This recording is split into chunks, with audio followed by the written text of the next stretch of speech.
Look at these lights.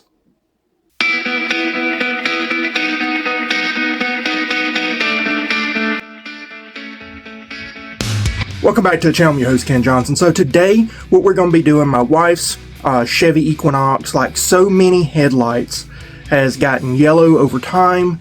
The UV has caused damage. And so what we're going to do is we're going to restore these headlights. I am using Amazon's cheapest kit possible. And there's going to be problems with it. It doesn't come with everything. So that so-called cheap kit, I'm going to end up spending probably more than what I would have paid if I just went into a store and bought a professional restoration kit. But the good thing about it is that cheap kit, it comes with extra, so if I need to do it again, all I gotta do is buy the extra supplies, you know. So we're gonna be using some products. I'm gonna make some mistakes. I'll explain that. We'll go into that, and I'll show you how to fix the mistakes.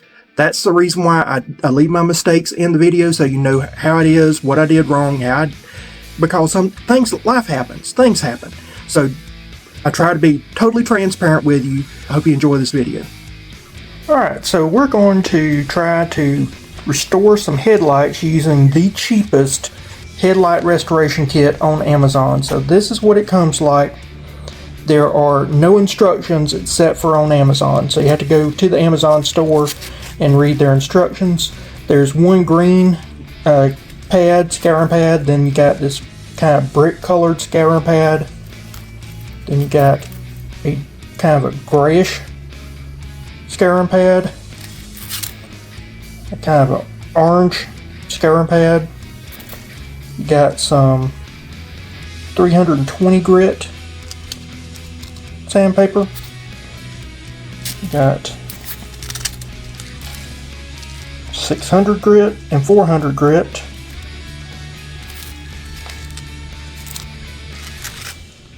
.800 grit, 1000 grit,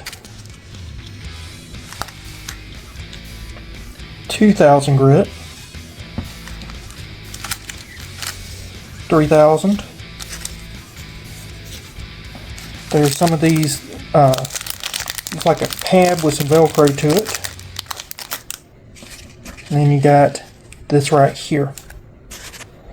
This fits on your drill.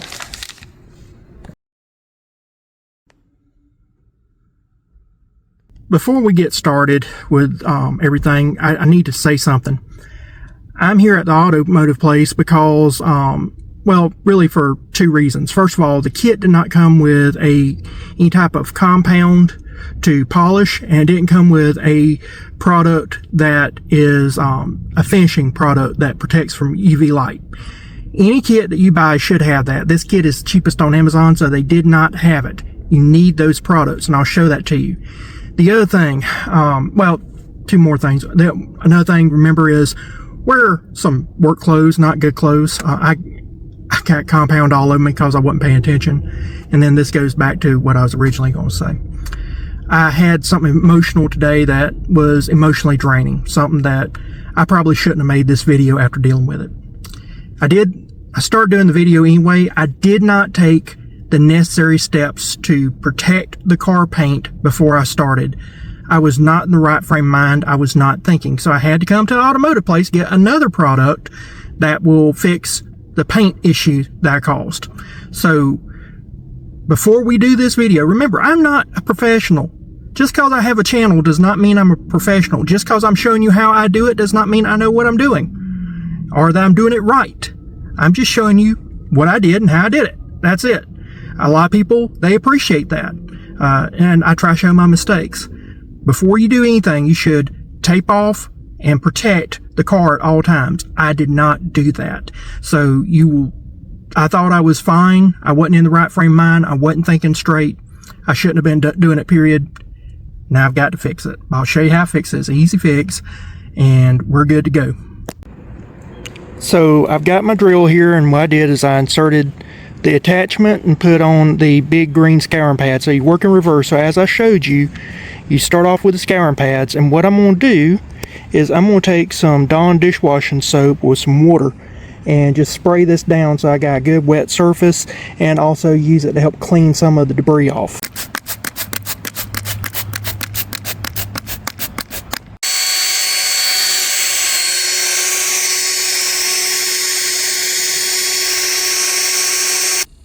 Alright, so that's done. Just made sure I got a good scrubbing on that. It took maybe about 5 minutes. I'll do the other headlight and go from there.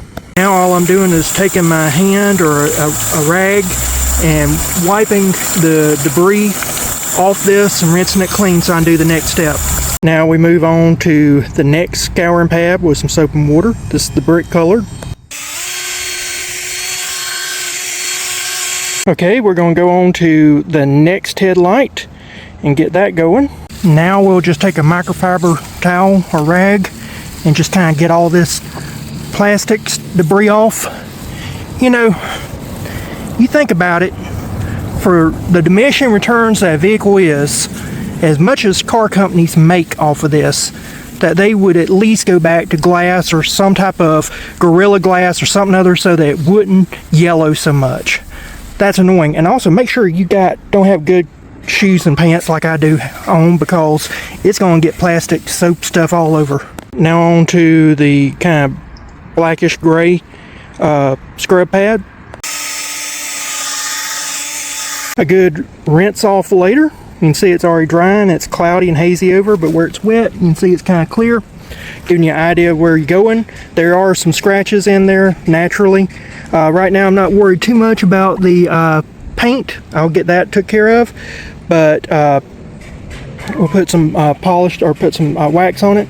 But once we get this next part done, then that's when I'm going to protect everything. I should have probably already protected ahead of time. I didn't. I got a little off here and buffed it a little bit, but I'll put some wax on it. It'll be fine. But after I get past this, we really don't want to do this unprotected. You shouldn't have done it unprotected to begin with. But we'll put some protection on it so that the actual sandpaper we use won't be harming the paint. Alright, it's the next day. I wanted to show you some of the damage that I caused right here, because I didn't have it marked off right. So definitely have your area taped off with plastic. The other thing is that it takes a long amount of time to do this if you're going to do it right. So a lot of videos, they take the headlights off and they just show you very quick clips and talk about how easy it is. It's very difficult to take those off. That'd be the best way. That'd be the easiest way to make sure that you don't have any issues, but it's not practical. And these guys that are doing it, they're using all sorts of tricks. I'm not doing the tricks. I am showing you my mistakes. I'm showing you everything that I've done wrong. So now what we're going to do is we're going to properly tape this off. I'm going to lift up the hood so I don't have to worry about that. Get around the sides, get all that taped off. Don't worry, I've got some stuff to fix that, and I'll show you how I fix that. And we're going to get back to work. If you hear any noise in the background, it's neighbors doing yard work. I try to do these videos in the middle of the week and the hottest part of the day, and you still have people out doing yard work in 110 degree heat index. So what can you do? But what I did first is I just made a layer of blue tape on both sides. Now what I'm going to do is come back with some plastic bag. I'm going to tape over it. I'm going to take some pieces of tape and I'm going to have them touching each other. The reason why is this glue, while it doesn't want to stick to other items, it is narcissistic, meaning that it will stick to itself better than it will stick to other things. And so it's almost impossible to get loose. And I want to have pieces of tape going over and touching other pieces of tape so that I've got that narcissistic glue hanging on to this area. Okay, all I did is took a trash bag, split it down the sides. So this is the top of the trash bag right here, the drawstring, and the other part of the top is right there. So just split it down sides so I got the most amount of plastic possible. You can see it that way. And then took some tape, placed it 4 spots.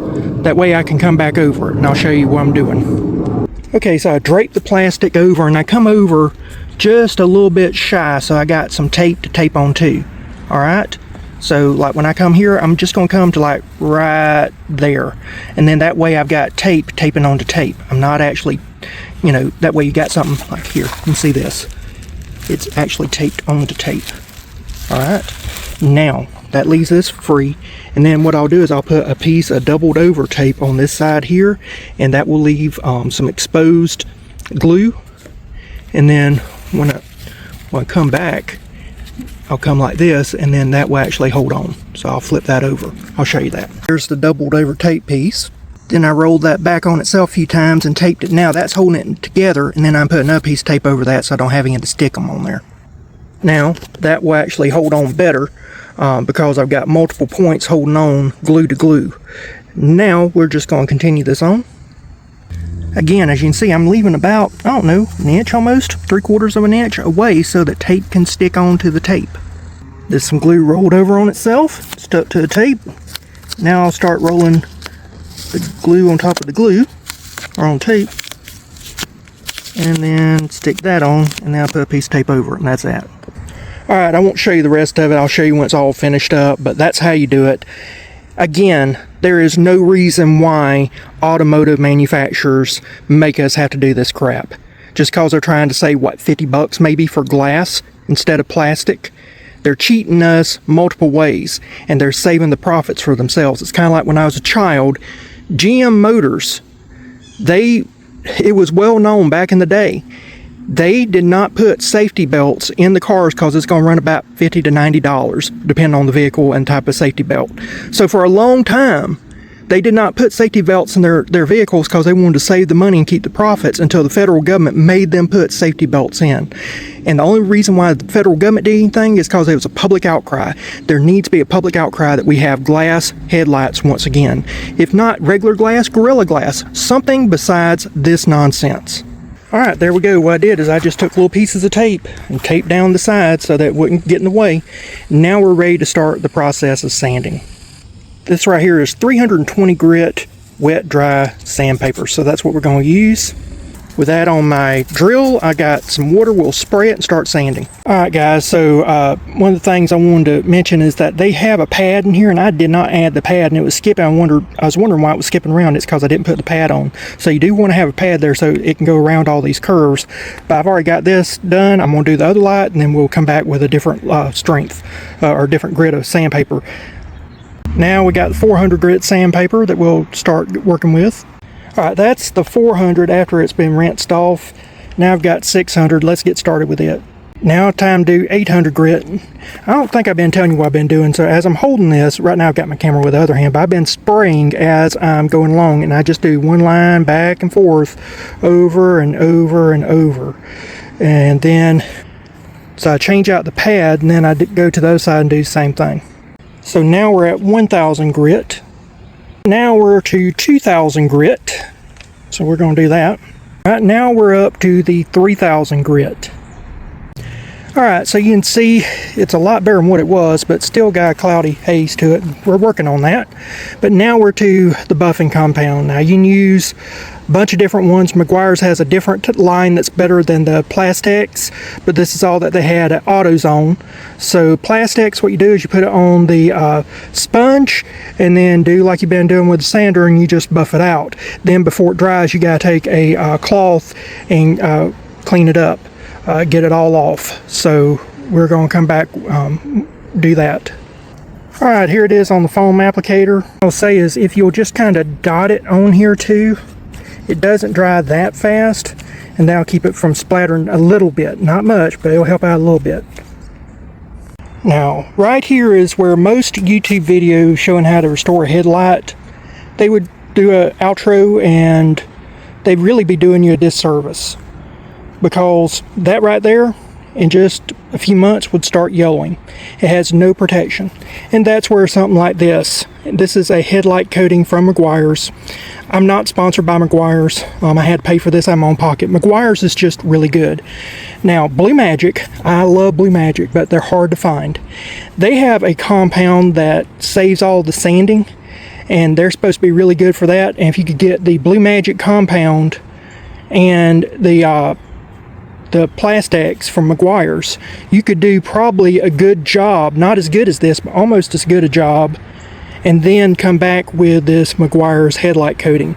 And you need this headlight coating because it protects from UV oxidation. That's the yellow that you're seeing in your cars. So all we're doing is just going to be making some lines. Very quick.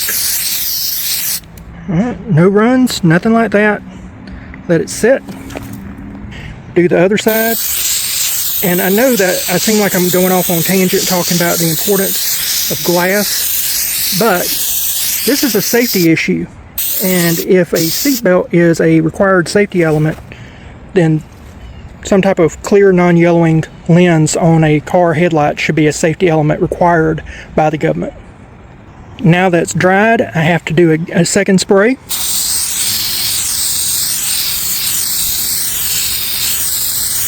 Alright, we're going to let these sit for about 15 to 20 minutes. Then after that, they'll not be cured. It takes 24 hours for this to cure. But then I can take that plastic off and we can start working on the scuff marks. It's hard to tell, but right there's a scuffed area. There's scuff area here, here, here. So what I'm going to do is I'm going to use some of the Scratch X by Meguiar's. And this is just a good way that if you did goof up, that as long as you just scuffed it up and you didn't like scratch it deeply, this right here will fix it. Also takes off transfer paint, things of that nature.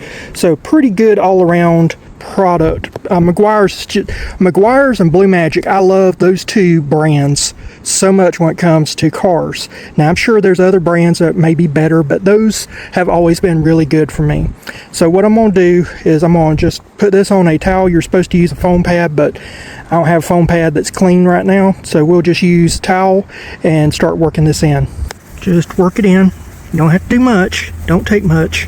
This has got polymers in it that's already going to go to work and give us back that nice clean gel coat look. It'll be nice and shiny with just nothing more than a little bit of finger work right here. Just keep rubbing hard with your finger till it starts heating up from the friction. And once it starts heating up with that firm movement with your finger, that's when you know it's getting in there good. It's doing what it's supposed to do. Yes, a foam applicator would be a lot easier, but this right here, especially in this location, I'm good with this. And just wipe it off. And I can't tell where the scratches were. I love this stuff. Now I've done the first coat, but something I will tell you, there's obvious scratches still showing through. With these restoring compounds like Back to Black and the Scratch X and all these, a lot of them are not a one and done. They say they are, but they're not. So what you need to do is to do multiple applications of it over and over. For instance, that side over there that I just previously did, it took 3 times to get it to where it needed to be. I probably could do 4 or 5 times to have totally no imperfections whatsoever. So just remember, even though the instructions say 1 time is all you need, that's not the case all the time. In fact, I'm probably going to do this about 3 or 4 times to get it right. Well, there we go. It is challenging to some degree because you got to get the time to get everything prepped and ready, but for less than $50, really and truly. If I omitted the goof up, might as well say less than $30, you can restore your headlights. And I think that's fantastic if you can do it, because this is a safety issue, and that's really what it's all about, is being safe on the road. This is my wife's car. I want to make sure that she's safe at all times, and this is just a little something that I can do to ensure that she has every resource available when she's on the road. Please comment down below what you think. If you got any tips, tricks, whatever. I'm not an expert. I'm not saying I'm an expert, so I'd love to hear your tips and tricks. Any other comments you might have, let me know about that. Please like, share, subscribe if you hadn't already. That really all does help out the channel. And I'll see you again next time. Bye.